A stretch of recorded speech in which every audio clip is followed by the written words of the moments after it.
How much research does a novelist actually have to do? My name is Gina. I'm an author, editor, publishing professional. I help you make your writing better. You need to do enough for the story to make sense and for the story to hold together under basic levels of scrutiny. I know a lot of people like to fall back on, like, John Grisham used to be a lawyer and that's why he writes such good courtroom drama, but that is not necessary. You do not need to go to law school and pass a bar exam in order to write good crime fiction.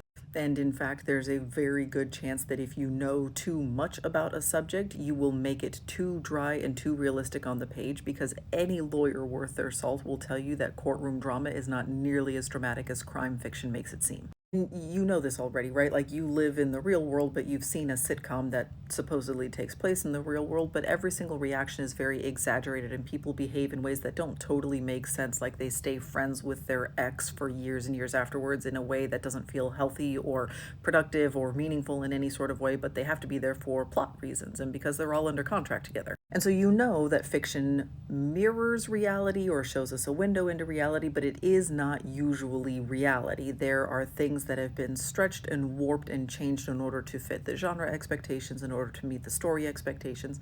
And this applies to when you are doing research for some sort of real world topic as well. So if you are writing crime fiction, or if you are writing something that has something to do with the law, you will probably want to chat with a lawyer at some point.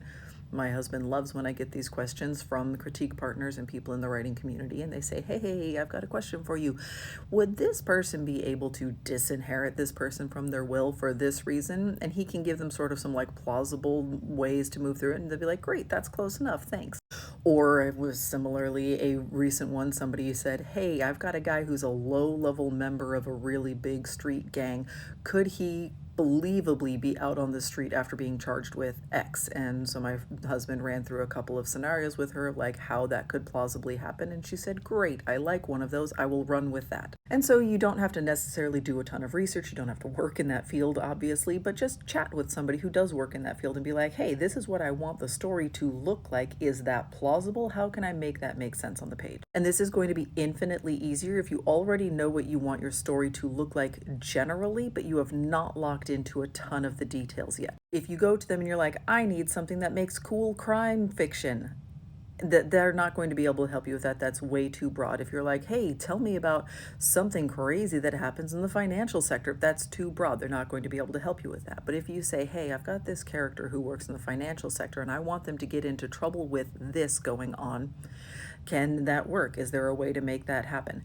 This is going to obviously be easier if your personal network is big, if you have a writing group full of people with a lot of diverse experiences, but you can also find these people online. And if you are not able to get one-on-one conversations with somebody in this place, then spend time consuming their content. There is a YouTube channel and a TikTok channel for just about absolutely everything underneath the sun.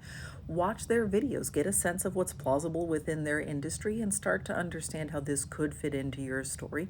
Be a student of the world around you and pay attention, and then be ready and willing when an editor or a critique partner says, hey, no, I actually know a little bit how this works because I had a previous job here and I can help you fix this and like make it pass the squint test.